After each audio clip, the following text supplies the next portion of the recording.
dynamic constancy.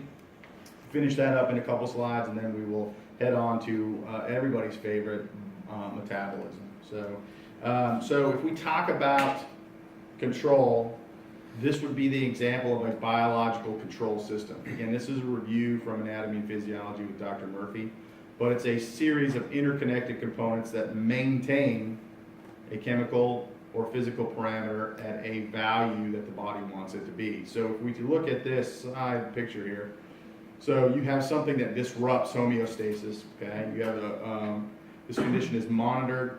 Receptors then send this information to a control center, okay? Control center then integrates that and decides what needs to happen, says, okay, this is changing, what should we do? It then sends an output to effectors that bring about that change, and then hopefully the response alters that control condition and you return back to within homeostasis, okay? So if we were to break this down, this control system, what would this be right here? These two components as far as nervous system. Such as nociceptors, baroreceptors. So it would be sensory, right? Correct. So you're sensing what's happening and it send it to the control center. What would the control center be?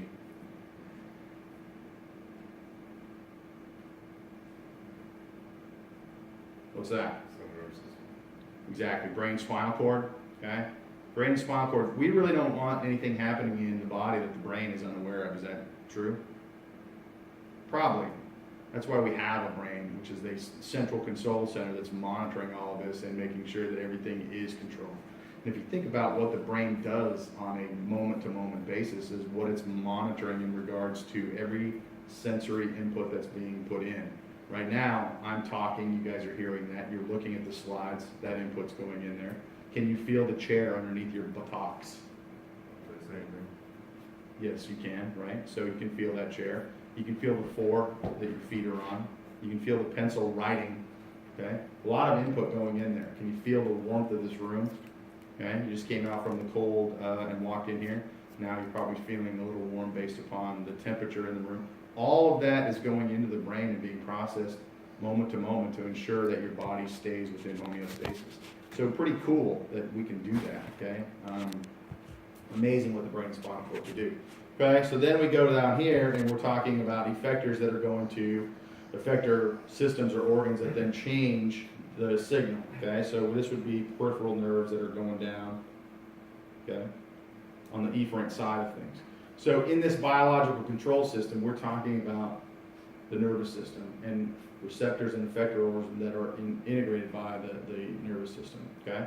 So nothing new here. Again, that's basically a review from what you should have, okay? So the sensor detects the change, control center assess it, and then decides what we need to do, and then the effector is changing it back to normal. So in this case right here, this biological control system, this example that we just showed, what kind of biological control system is it? Is it a positive or a negative biological control system?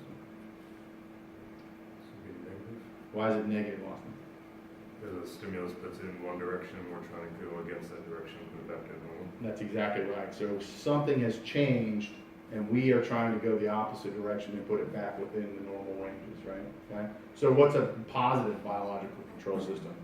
Such as lactation, trying to promote milk production. So the example that they always give is what? It's not lactation, but it's close to that. Like Childbirth, yeah. Childbirth. So childbirth is you have sensory input that's going into the brain, and then the brain says, hey, we need to get this child out. So what does it do? It It sends then out increases contractions. What's that? And then it releases oxytocin. Oxytocin is the release that causes that. That's a positive. So what you're trying to do is you're trying to now reinforce that change in order to give birth, okay? And that's usually the one that they give you is childbirth. So are we ever going to be doing that in exercise physiology? Probably not. I hope not, that we're all of a sudden we're running on a treadmill and then we're giving birth. That can happen, obviously, during exercise, but usually it isn't something that we're actually going to be doing and concerned about. So most of what we'll be doing in regards to biological control systems in this class is going to probably be negative feedbacks, okay? So let's take a look at some of these receptors, okay? We're gonna have receptors in the cells, obviously, we know that, okay? But if we look at other sensors that we might be interested in regards to what's happening with exercise, okay? So central receptors, eyes, ears, nose, tongue. So vision, hearing, smell, taste. Are we gonna be interested in that with exercise? Maybe, okay? But they're probably gonna be peripheral to some of the other things that we would be interested in with regards to central receptors, okay? Exercise-wise, we may be more concerned with chemoreceptors, chemical environment, okay? Osmoreceptors. What would be osmoreceptors? When you're talking about osmo, what are you talking about? Osmolarity. Osmolarity. Give me some more details on that, Austin. So you defined osmoreceptors with osmolarity. What does that mean? Let's say you have a lot of solutes in your blood or not enough solutes. It's going to measure let's say how much sodium or how much water is diluting that substance. Typically, what we're going to be talking about is water movement in and out of the cells, okay? But it's based upon solutes and solutions. It's exactly right. And so we want to have an understanding of what's happening with fluids moving in and out of the cells, usually water, okay? Chemoreceptors, we're going to be mostly concerned about what? You think we might be concerned with chemoreceptors? Lactic acid, pH. pH is usually the big one that we'll be interested in with regards to that. There's others, calcium, okay? But pH is a big one, chemoreceptor-wise. And then thermoreceptors, okay? Most of their thermoreceptors are central-wise are located in the hypothalamus, and as blood circulates through, the temperature of that blood will provide thermal input to those receptors in the hypothalamus, okay? Those are the ones that we would be concerned about with exercise, okay? Now we go to the peripheral side of things. We look at the receptors, okay? We have, again, chemoreceptors, osmoreceptors, thermoreceptors that are all peripheral, okay? So a redundancy in that regards with pH, gases, chemicals, temperature. We've added baroreceptors, okay? We've talked a little bit about baroreceptors. Baroreceptors are specialized stretch cells that are located in the aorta and the carotid. Why are the aorta and carotid good spaces to have pressure sensors? What does the carotid arteries feed? Brain, so you're perfusing the brain, okay? We already said that the brain is going to be vital because it's the central integration system that we want all this information going to, so you'd like to have a steady blood flow to that, I think. Why the aorta? It's where your heart's at, right? So what's the heart? It's the pump. It's getting blood to the places that we need to go. So if we have specialized receptors that are located in areas that are perfusing the brain and perfusing the heart, those are pretty good places for us to monitor how effective we are at pumping blood to specific things that we want to go, where we want it to go, okay? So not bad places to put those baroreceptors, intelligent design. Proprioceptors, body position. Right now, you know that you're sitting in your chair. You can feel that. You can feel that your feet are on the ground. You can feel that one foot is in front of the other maybe, or one foot is up in the chair. So that information is all going back into the central nervous system to provide feedback for your body position, okay? So is that important during exercise, to know where your body position is? Yeah, I would say it's probably pretty important, okay?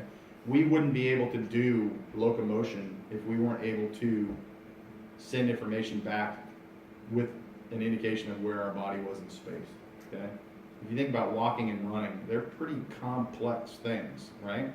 So if you've noticed right now there's a lot of robots out there that are trying to mimic human locomotion. And do they look like they're mimicking human locomotion when you look at them? No, they're jerky and they do a lot of things. We are pretty fine-tuned with our ability to locomote, and I don't think we realize how hard it is to do that. If you how many people have children here? You have children? I have a daughter, How old? 22. Awesome. When she was walking, did you notice that when she was a young child, did she just pop up and go, start walking? Oh, she No. struggled, didn't she? Yeah. Take a couple steps and fall down, okay? So the act of walking takes time for us to even learn how to do that. And we take it for granted every day. Did you think about that when you walked to class today? Were you going, oh, I'm going to put one foot down here, I'm going to put one foot down here, God, I hope I don't fall. No, you did it very seamlessly, didn't you? You could run, and you probably wouldn't have any problems with that as well, okay? So that in itself is something that we take advantage of in regards to the body position. How much information we are taking in and processing in order that we don't fall down, okay? And we'll notice, and you will notice this, As you get older, you start noticing that more, okay? This happens to me, I'll be walking along and I'm like, if I have someone says something to me and I look up and I'm not thinking about it, then I stumble because I'm processing what they were saying as opposed to trying to walk. And Lance thinks that's funny. He gets my age, he won't think it's quite as damn funny as he thinks it is, okay? Okay, other mechanoreceptors, pain, vibration, all going to be sent to the central nervous system, be processed by that integrating system, okay? So let's take a look at some other pathways if we're talking about reflexes and neural pathways, okay? So this looks pretty complicated, but it's not, okay? So it builds on itself. So let's start with the first one over here, okay? So a simple neural reflex, let me see if I can do it here, okay? So if we're talking about a knee-jerk reflex, what happens is we have a stimulus that is a sensory neuron, senses what's happening when you do the knee-jerk reflex. What's the knee-jerk reflex? What is that? Have you guys ever had that done? Yeah. Yep, it's when the mallet, you tap on just below your kneecap, and what should be the appropriate response? Kick.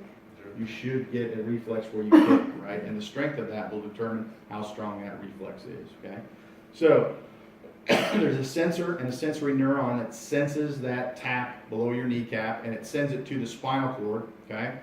And then there's an efferent neuron that causes your target cell, in this case would be skeletal muscle, then to contract and you get a kick, okay? So that's the response. So in the CNS, that happens very quickly. That simple reflex does not go to the brain to initiate it. It's a spinal reflex. And a spinal reflex is faster. You don't have to go all the way to the brain and come back down. But the brain knows that that reflex is occurring because there's information that's sent up there, okay? So sensor, central nervous system, there is an efferent neuron, and that neurotransmitter acts right upon the target cell to cause the response, okay? Now, if we look at a neurohormone reflex, number 2, zoom it out a little bit, okay? And again, the example is release of breast milk in response to suckling. So is that a response that we might be looking at in exercise? Probably not, okay? But there are neurohormone reflexes that we'll talk about as we get into exercise. That's the example that's given on this diagram here. But in this case, again, stimulus, okay? Sensory neuron sends impulse to the central nervous system. This time, instead, the efferent neuron, instead of acting directly upon the target cell, releases a compound that is then travels through the bloodstream to the target cell, binds to a receptor, and then you get a response, okay? So if we were looking at this, this would be, in this case, this is called a neurotransmitter, and in this case, this is called a neurohormone, okay? So give me an example of a neurotransmitter that is a neurohormone.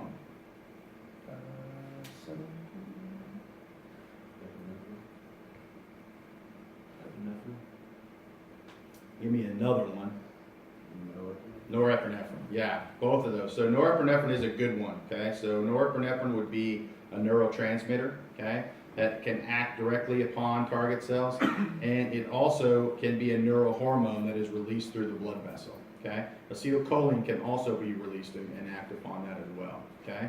So those are examples of neurotransmitters that are released. If they act upon the target cell directly, it's a neurotransmitter. If they go through the blood, then it's a neurohormone, okay? So what's the difference between a neurohormone and a hormone? Hormones released by a gland, neurohormones released by a nerve. That's exactly right. So it depends on where it's released. It will give you the definition between neurohormone.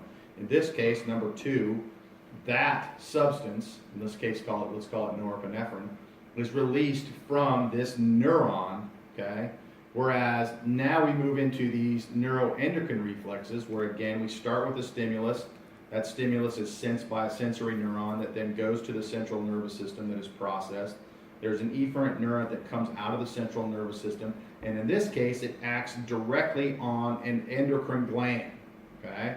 And so that endocrine gland then releases a substance that travels through the bloodstream that then acts upon an effector cell, and we get the appropriate response. In this case, we're talking about insulin, okay? So the difference is now This was the neurohormone that was released into the bloodstream from a nerve. In this case, this substance that was released into the bloodstream was released from an endocrine gland and is a hormone. Okay? Now, you can have varying degrees of complexity in that neuroendocrine reflex. Number 3 was pretty simple. One response coming from the central nervous system, going to an endocrine gland, releasing a hormone into the blood, acting upon an effector cell, getting a response. Number 4, we can have the same thing, a stimulus sensed by a sensory neuron, that information travels to the central nervous system, processed. We get a release of a neurotransmitter or neurohormone in this case, because this is now a neurohormone because it's going through the bloodstream to an endocrine gland that then releases another substance into the bloodstream that acts upon a effector cell and gets a response. In this case, growth hormone is like that. Okay, so the pattern that you see is typically a hormone is what? If you could define a hormone in a general term, what is it? A neurohormone or a hormone, what do they both do? They travel through the bloodstream to, whether it's to an endocrine cell or a target organ, okay? So that's the definition of a hormone if it's traveling through the bloodstream, okay? If it's a neurohormone, it's released from a nerve ending, whereas if it's just a regular hormone, it typically comes from an endocrine gland, okay? So let's take a look at the final one here, number 5. Now we're getting really crazy here, okay? So again, sensory change sensed by the sensory nervous system. Information is sent to the central nervous system, processed, integrated. We get an effector response that releases a neurohormone into the bloodstream, okay? That then acts upon an endocrine organ that releases a substance that goes into the bloodstream that then travels to another endocrine organ that then travels through the bloodstream and binds to the target cell to get a response, okay? An example of that one would be anterior pituitary hormones, okay? So you can see it gets complex. If you start adding multiple hormones that are traveling through the blood system to get to other endocrine organs. It also takes what? If you were to look at number 3 to number 4, which one is going to be a faster response? Number 3. Probably number 3, just because there's less steps involved. But that doesn't necessarily mean that it's faster, depending on what that is. But if you think that you have to have, in let's say number 5, where you have 2 endocrine organs releasing a substance that have to travel in the bloodstream, where they're traveling depends on how much time the response is going to take. Okay, so the last one is a simple endocrine reflex where you have the stimulus actually binds to the endocrine organ. Okay, and then releases the hormone into the bloodstream to get an effector response from the target tissue. Okay, and so this is the example of this is insulin release when blood glucose increases. It will actually act and bind on to the endocrine gland to do that. And we'll talk about all these in more detail when we get to those systems down the road. Okay, so just a little breakdown on how all this is going to work with these reflex pathways and how we control homeostasis in response to changes that the sensory nervous system is sensing and then sends to the central nervous system and then down through the effector response. So all of these are control systems, just a little more complex as we work our way down. Questions on that? Again, that should be a review from what Dr. Murphy talked about in, so is endocrine in chapter, is it first semester or second semester? Second semester, okay. What is cardiovascular second semester? Yeah. Okay. So are they going over endocrine right now? Yep. Okay. Excellent. This is an example of negative feedback. We just talked about all of that. So you guys can look at this. This is blood pressure. So in this case, we're giving a specific variable that we're looking at, blood pressure, and what happens to that. I won't go over that, okay? That's for you to go over in the notes. It gives you a specific example of what negative feedback is, okay? So here's an example of what we kind of look up down in the lab, okay? So this is actually looking at blood pressure, and specifically sympathetic neural control in humans, okay? And so you can see that we have a human being in various stages of I would say, gravitational distress, gravity pulling on them. So in the supine position, you can see their blood pressure. This is a blood pressure tracing from our phenometer. So again, the phenometer is a device that gives us beat by beat blood pressure. Every time there's a cardiac cycle, we measure it on the finger. And so what is this peak right here? That's beat to beat blood pressure. What's the high peak? Right, so that's systolic blood pressure. And what is this peak right here? Diastolic. Yep, diastolic blood pressure, exactly, okay? And so, in each one of these is a cardiac cycle. So if you were to go from peak to peak, that would be one cardiac cycle, another cardiac cycle, another cardiac cycle, another cardiac cycle. And so what this device allows us to look at blood pressure every time the heart beats, okay? Now, in this case, we're looking at muscle sympathetic nerve activity. So we have actually a needle impaled into a nerve on the back side of the knee, and we're looking at how many times that nerve fires, okay? And so what's the one thing that you notice about this blood pressure tracing? Let me get rid of this.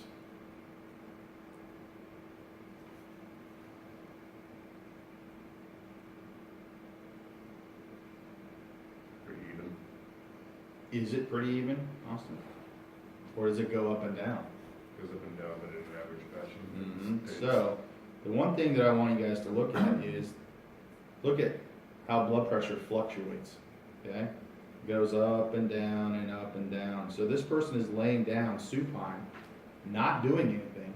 You'd think that their blood pressure would be pretty stable, but it fluctuates, okay? Maybe 2-3 millimeters of mercury fluctuation. And what's interesting is there's an appropriate response to the nerve activity. So, as you have blood pressure going down, this case, what happens to nerve activity? It goes up.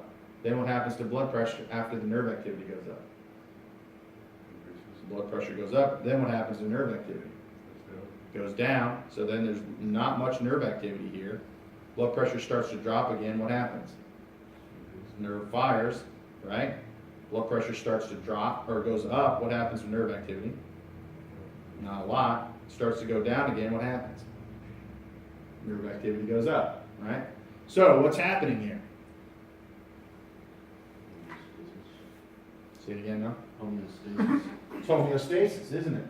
That's exactly right. We're trying to keep blood pressure in a normal range, okay?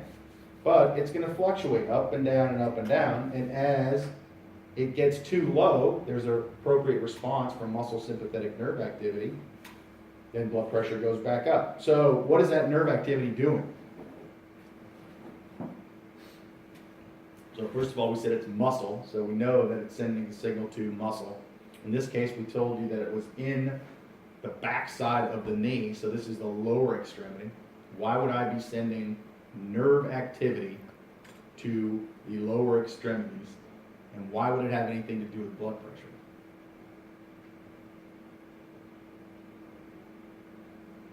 So let's think about how we control blood pressure. So what are the two things that a vessel can do? It can either Or constrict. constrict or it can dilate, okay? So which one do you think is going to cause blood pressure to go up? Constriction or dilation? Constriction. Constriction will. So what do you think increasing muscle sympathetic nerve activity does? Causes vasoconstriction of arterioles in the lower extremities, specifically skeletal muscle, to increase or decrease resistance. And which is going to cause what? Increase in pressure. Okay? And then it turns off once pressure reaches a certain level. Okay? It doesn't want to have that constriction going on. Whereas that's being sensed.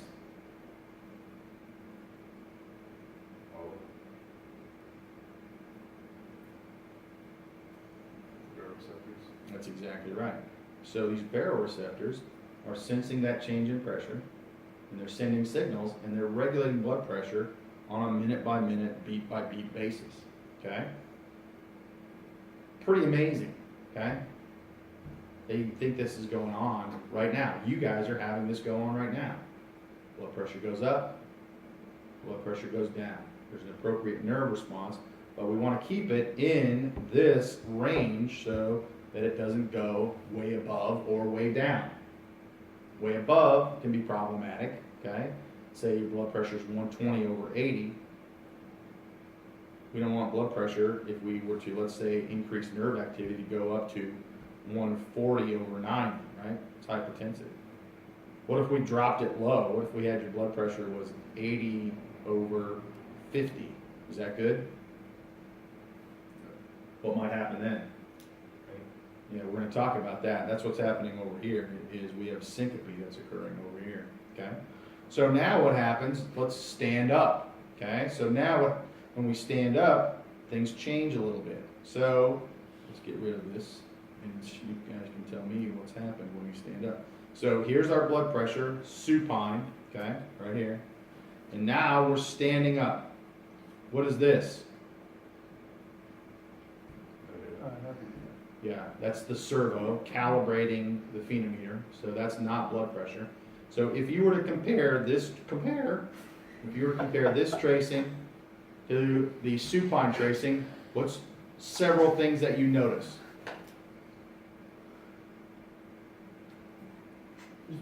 It's more condensed. More condensed, which means what, Lindsay? What'd you say? You said frequency went up. Frequency of what? So what went up? Heart rate. That's exactly right. So now, going from supine to standing, heart rate went up because now those peaks are closer together, right? And each peak we said was, peak to peak was a cardiac cycle or a heartbeat. So heart rate went up, okay? What else went up? So those are on the same scale. Oop, something going on here. Hang on, the pencil's going south on me. That won't be a problem. Decrease in pressure sensed by the baroreceptors, increases sympathetic nerve activity. So let's just look at this tracing. They're on the same scale. What happened to blood pressure with standing? Did it go up or go down? Blood pressure went up, right? So this value, this tracing right here for standing, let's see if my pencil is right here. This one is higher, right? Yeah, it's not even coming on. That's interesting. It's on my screen here, but it's not on right there. Why would that be? Another example of JIT scholar. No, it's not taking it.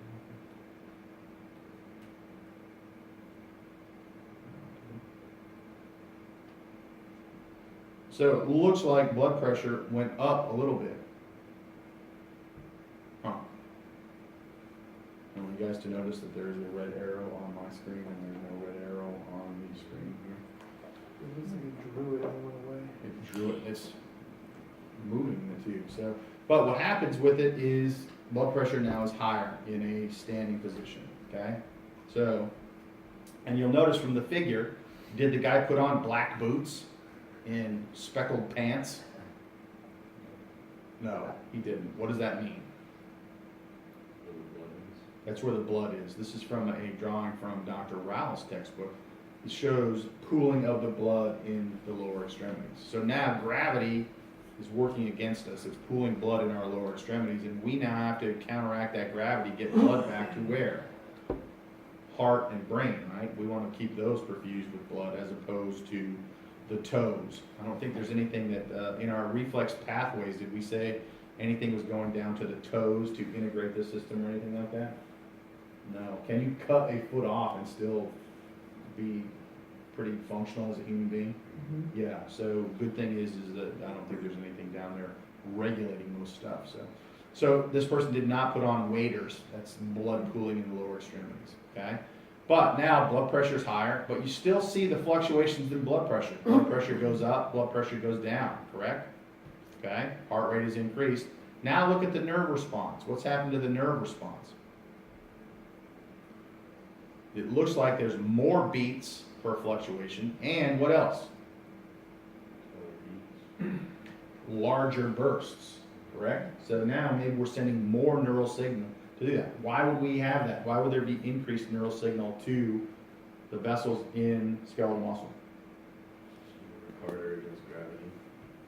That's exactly right, Noah. We now have to work harder to maintain blood pressure because we're now having gravity work against us. And before, the great thing about being in the supine position is what? With regards to the gradient of gravity. It's all the same, right? Your brain's on the same level as your heart, as your feet, okay? There is no difference with supine because everything's on the same gravitational level. However, when we're now standing, we have that gravity, and so we have to work harder for it. And so, what happens when you can't maintain blood pressure? Okay? So, Hannah, what happens here in this next one, where we have this guy, looks like he's wearing darker boots, but it looks like he's now falling. What's happening to blood pressure? That tracing. It looks like the heart rate went up. Heart rate's gone up, yeah, so it's trying to maintain pressure by increasing heart rate. But what you notice is the tracing is going down, down, down, down, right? So it can't maintain pressure anymore. And look at nerve activity. Now nerve activity is just firing, saying, oh my goodness, oh my goodness, oh my goodness, blood pressure dropping. Heart rate's now maybe doubled, tripled, trying to get blood pressure back up from the standing state, okay? But at some point, your body's like, I can't do it. We're not going to be able to do it. And what ends up happening? You pass out. Yeah. And passing out is great from a physics standpoint, right? Because you go back to having no gravitational force on your brain, heart, or feet. Everything's the same, right? Okay? The problem is getting from point A to point B. Leading with your face, leading with a hip, leading with a wrist, okay? Those things are problematic, especially if you're an older person. Leading with a hip, you break a hip, your bones are brittle, but I don't think anybody really wants to pass out and lead with their face, do they? No, I don't think that's a great way to end up. But once you get there, guess what?